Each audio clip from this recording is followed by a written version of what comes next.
انسانوں کی عظیم اکثریت کیسی کیسی مشکلات کے ساتھ دوچار ہوتی ہے۔ عظیم اکثریت وہ ہے کہ جو کمر توڑ دینے والی مشقت کرنے کے باوجود 2 وقت پیٹ بھر کر کھانا نہیں کھا سکتے، جن کے بچوں کو علاج کی سہولت میسر نہیں، مشقت، محنت، تکلیف، نہ صرف محنت و مشقت، محنت و مشقت کے اعتبار سے تو ہم یہ کہہ سکتے ہیں کہ انسان بھی لدو اونٹ کے مانند ہے یا کولو کے بیل کے مانند ہے، لیکن حیوان اور انسان میں اس اعتبار سے بڑا فرق ہے۔ انسان میں احساسات، رنج، غم، صدمہ، کسی جانور کا بچہ جب جوان ہو گیا اس کے بعد وہ جانے اس کی زندگی علیحدہ ہے، والدین کی علیحدہ ہے، والدین بھی پتہ نہیں کوئی ان کا جوڑا ہے کہ نہیں مستقل۔ لیکن یہاں کیا ہوتا ہے؟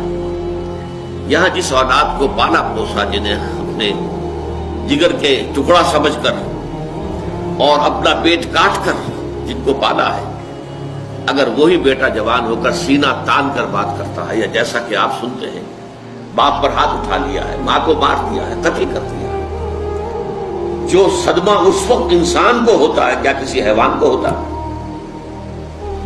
یہ صدمات، یہ رنج و غم قرآن مجید میں ایک پوری سورہ مبارکہ ہے اسی پر، جس کا مرکزی مضمون یہی ہے، لا اقسم بهذا البلد وانت حل بهذا البلد ووالد وما ولد لقد خلقنا الانسان في كبد۔ میں جو ابتدائی قسمیں ہیں ان کو اس وقت تشریح نہیں کروں گا، اس لیے کہ وہ ہمارا اس وقت کا موضوع نہیں ہے۔ جس پر قسمیں کھائی اللہ نے 3، لا اقسم بهذا البلد وانت حل بهذا البلد ووالد وما ولد، 3 قسمیں کھا کر بات کیا کہی؟ ہم نے انسان کو محنت اور مشقت ہی میں پیدا کیا ہے۔ محنت اور مشقت ہر انسان کا مقدر ہے۔ عام طور پر سمجھا یہ جاتا ہے کہ غریب لوگوں کے لیے یہ معاملہ ہے، نہیں، اصل میں محنت اور مشقت کی شکلیں مختلف ہیں۔ کوئی شخص دفتر میں بیٹھا ہوا مشقت کر رہا ہے، کسی کی ذہنی مشقت زیادہ ہے، کسی کی جسمانی مشقت زیادہ ہے۔ یہ جسمانی مشقت والا جو ہے تھک ہار کر رات کو سوتا ہے تو صبح کی خبر لائے گا، وہ پوری طرح ٹانگیں پھیلا کر سوتا ہے۔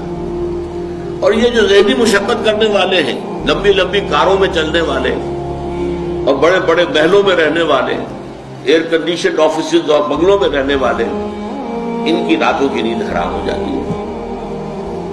ان کو جو مسائل درپیش ہوتے ہیں، انہیں جو صدمے ہوتے ہیں، انہیں جو فرسٹریشنز ہوتی ہیں، یہ نقصان ہو گیا ہے، یہ معاملہ ہو گیا ہے، فلاں نے یہ کر دیا ہے، فلاں پرابلم پیدا ہو گیا ہے، یہ ساری چیزیں جو ہے یہ اس غریب مزدور کے لیے نہیں ہوتی۔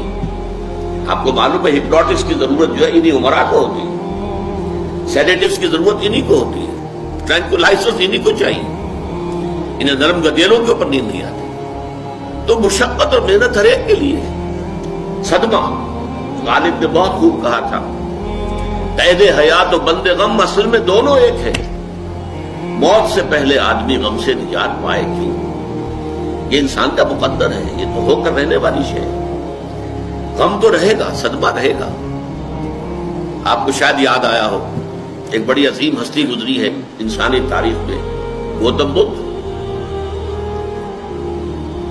کپل وستو کا شہزادہ، at the prime of his youth, 30 برس کی عمر، اس نے مشاہدہ کیا لوگوں کو، لوگ دکھوں میں ہیں، لوگوں کے لیے مصیبتیں ہیں، لوگوں کے لیے تکلیفیں ہیں۔ ایک اندھا آدمی دیکھا اس نے چلتا ہوا جو ٹھوکر کھا کے گرا اس کے تھاؤں کے سامنے، اس نے سوچا یہ کیا ہو رہا ہے، کیوں ہے یہ اندھا کیوں ہے؟ کسی کو اندھا پیدا کر دیا جاتا، پیدائش کے اندھا۔ کسی والدین کے سامنے اس کو بچہ جو ہے دم توڑ رہا ہے، کچھ نہیں کر سکتے، ٹک ٹک نیدم دم نہ کشیدم، جا رہا ہے تمہارے ہاتھوں میں سے، نکل رہا ہے، جا رہا ہے۔ قرآن مجید میں بھی سورہ واقعہ میں قسم کھائی گئی ہے، فلولا ان کنتم غیر مدینین ترجعونها ان کنتم صادقین، واپس لے سکتے ہو تو لے لو، موت کے پنجے سے چھڑا لو اگر تمہارے اندر کوئی طاقت ہے۔ نہیں، جا رہا ہے، رو رہا ہے۔ یہی وجہ ہے کہ پھر وہ اس فکر میں، یہ دکھ کیوں ہے انسان کا مقدر ہے، اس کا سبب تلاش کرنے کے لیے پھر اس سے نکلنے کا راستہ کیا ہے۔ اس سے نجات کیسے ہوگی؟ نروان کیسے ملے گا؟ اور آپ کو معلوم ہے 30 برس کی عمر میں جوانی کا دور، جوان بیوی کو رات کو سوتے ہوئے چھوڑ کر گیا ہے، شیر خاک بچہ چھوڑ کر گیا، محل چھوڑ کر جا کر خاک چھانی ہے، کہاں کہاں پھرا ہے، کن کن رشیوں منیوں کی خدمتیں کی ہیں، کہاں کہاں گیا ہے، کتنا وقت لگایا ہے، کن کن جنگلات جو ہے اس کے خاک چھانی ہے اس نے۔ بہرحال اسے کیا ملا کیا نہیں ملا یہ میں اس سے بحث نہیں کرتا، اس لیے کہ ظاہر بات ہے کہ وہ حضرت مسیح علیہ السلام سے بھی قبل کی شخصیت تھی، اور اکثر لوگوں کی تعلیمات بگڑ گئی۔ حضرت مسیح علیہ السلام کی تعلیمات اگر قرآن مجید ہمیں نہ بتائے تو ہمیں کیسے معلوم ہو کہ ان کی اصل تعلیم کیا ہے؟ عیسائی جس مسیح کو ماننے والے ہیں اس مسیح کو تو ہم نہیں مانتے، اللہ کا بیٹا تو ہم نہیں مانتے، لیکن اگر قرآن مجید واضح نہ کرتا تو ہمیں کیسے معلوم ہوگا؟ اسی طرح گوتم بدھ کے بارے میں جو کچھ کہتے ہیں ان کے ماننے والے، اس کی طرف نہ جائیے، وہ کیا تھا حقیقت میں ہم نہیں جان سکتے، لیکن یہ ضرور ہے کہ اس کے فلسفے کا جو مین تھیم ہے سروم دکھم، all is pain, all is suffering, all is agony، سروم دکھم، درد ہی درد ہے، رنج ہی رنج ہے، غم ہی غم ہے، قید حیات و بند غم اصل میں دونوں ایک ہیں، موت سے پہلے آدمی غم سے نجات پائے گی۔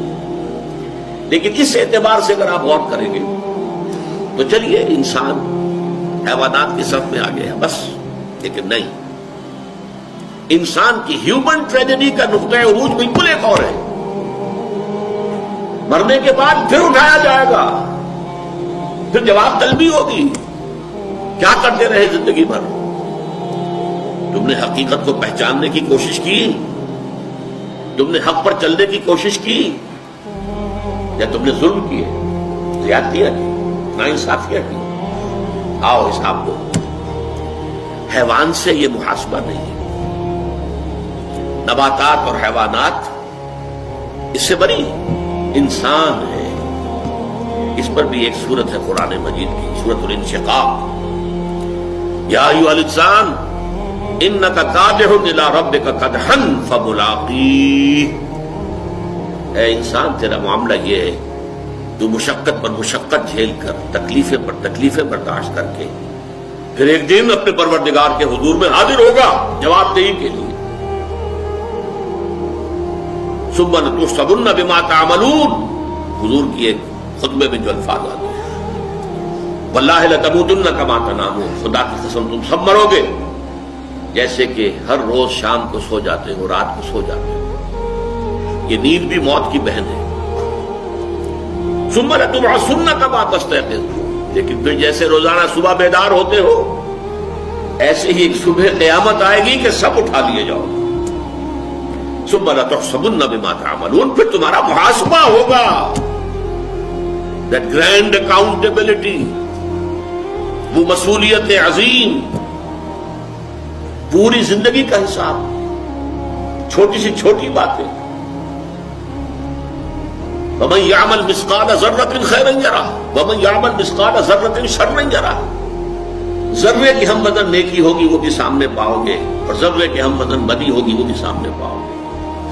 انسان چیخ اٹھے گا، مَا لِهَٰذَا الْكِتَابِ، یہ اعمال نامہ کیسا ہے، لَا يُغَادِرُ صَغِيرَةً وَلَا كَبِيرَةً إِلَّا أَحْصَاهَا، اس نے تو نہ چھوٹی چیزیں چھوڑی ہیں نہ بڑی چیزیں چھوڑی ہیں، تمام کا احاطہ کر لیا، وہ محاسبہ ہوگا۔ چڑھ دے سورج ڈھل دے ویکھ، بجھے دیوے بل دے ویکھ، چڑھ دے سورج ڈھل دے ویکھ،